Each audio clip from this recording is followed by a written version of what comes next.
We've been talking about the Bohr model for the hydrogen atom, and we know the hydrogen atom has one positive charge in the nucleus. So here's our positively charged nucleus of the hydrogen atom and a negatively charged electron. And if you're going by the Bohr model, the negatively charged electron is orbiting the nucleus at a certain distance. And so here I put the negatively charged electron a distance of r1. And so this electron is in the lowest energy level, the ground state. So this is the first energy level, E1.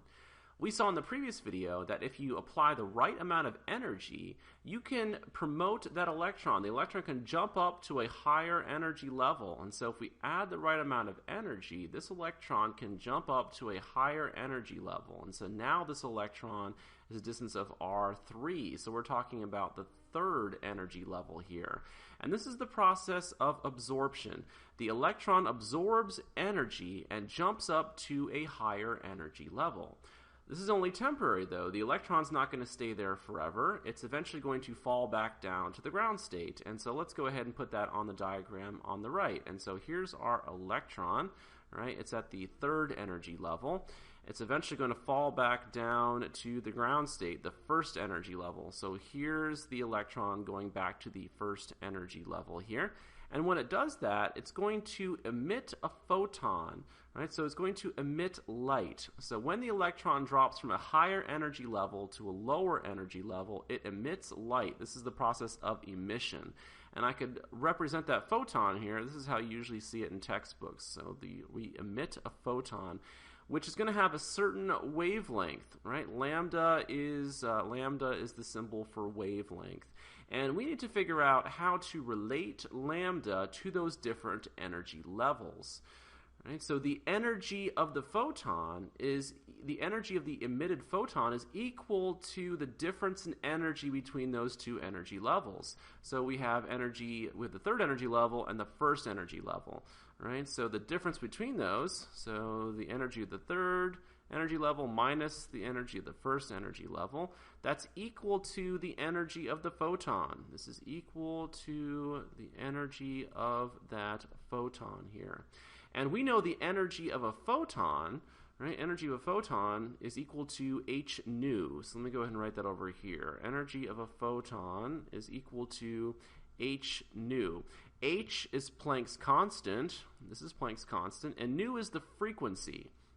Right? But we want to think about wavelength. So we need to relate the frequency to the wavelength. And the equation that does that is, of course, c is equal to lambda nu. So c is the speed of light, lambda is the wavelength, and nu is the frequency.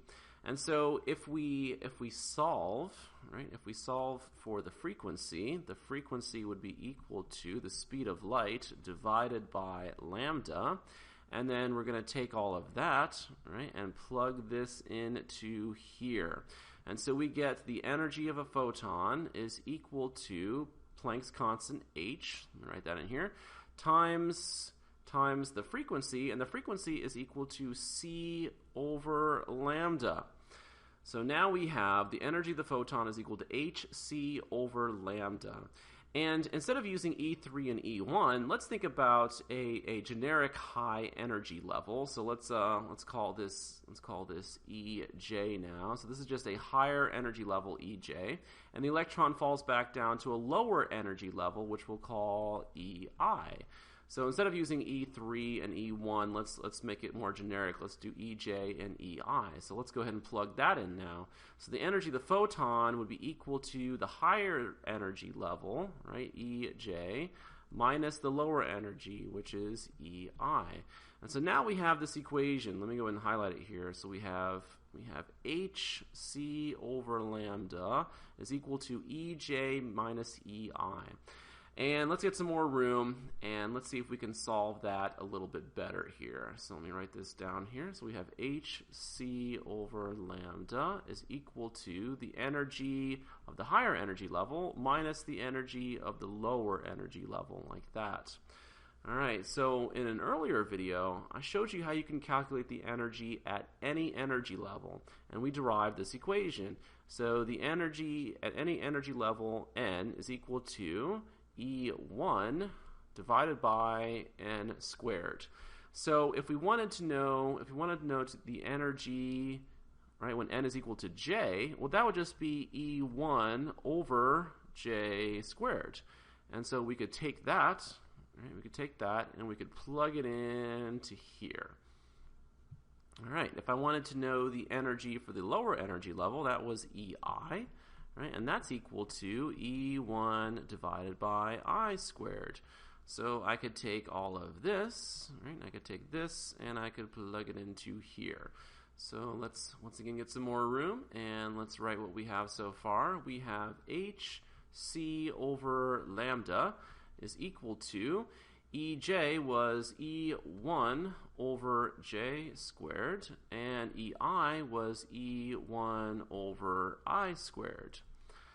Okay, we could pull out an E1 on the right, so we have HC over lambda is equal to E1, and so that would give us 1 over J squared minus 1 over I squared, like that. And we could divide both sides by HC, so let's do that. So on the left, we would have 1 over the wavelength is equal to E1 divided by HC, 1 over J squared minus 1 over I squared. And again, from an earlier video, we calculated what that E1 is equal to. So 1 over lambda is equal to, E1 was negative 2.17 times 10 to the negative 18 joules. So once again, you can see that calculation in an earlier video. It took us a while to get there. And we are going to divide by HC, and this is 1 over J squared minus 1 over I squared. Well, let's look a little bit more closely at what we have right here. So if I, for right now, not worry about the negative sign, and just think about what we have, right? This is all equal to a constant, right? Because h is Planck's constant, and c is the speed of light. And so we have all these constants here, and so we could rewrite all of these as just r. So I'm going to rewrite this as r. So this would be 1 over lambda is equal to negative r times 1 over j squared minus 1 over I squared. So r is called the Rydberg constant. So let's see if we can solve for that. So over here, r would be equal to 2.17 times 10 to the negative 18, right? Over h is Planck's constant. That's 6.626 times 10 to the negative 34. And then c is the speed of light. And so we could use 2.9979 times 10 to the 8th meters per second as the speed of light. And if you do all that math, right, if you do that math, I won't do it here just to save time, but if you do all that, you'll get 1.09 times 10 to the 7th, and this is 1 over meters. And I think I might have, it's possible I had a rounding issue in here, because if you use 2.18, you get a better number. It's 1.097 times 10 to the 7th, which is the Rydberg constant. And so this is just, again, I'm just trying to show you the idea behind the Rydberg constant here. So we get this value for the Rydberg constant, and so you could plug that in for r if you needed to, and we're going to be doing that in the next video.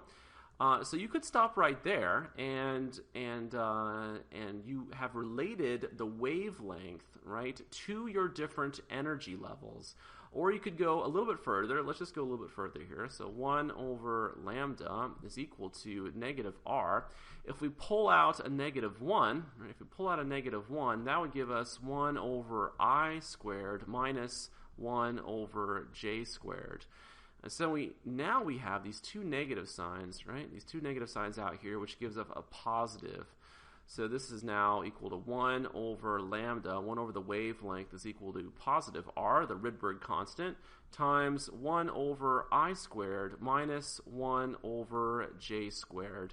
And remember what I and j represented, right? I represented the lower energy level, right? And J represented the higher energy level.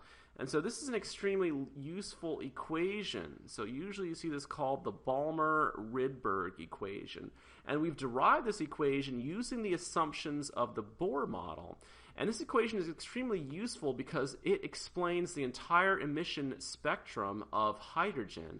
And this is again, this is why we were exploring the Bohr model in the first place. So we got this equation, and in the next video we're going to see how this explains the emission spectrum of hydrogen. So think about lambda, or the wavelength, right, as the light that is emitted when the electron falls back down to a lower energy state.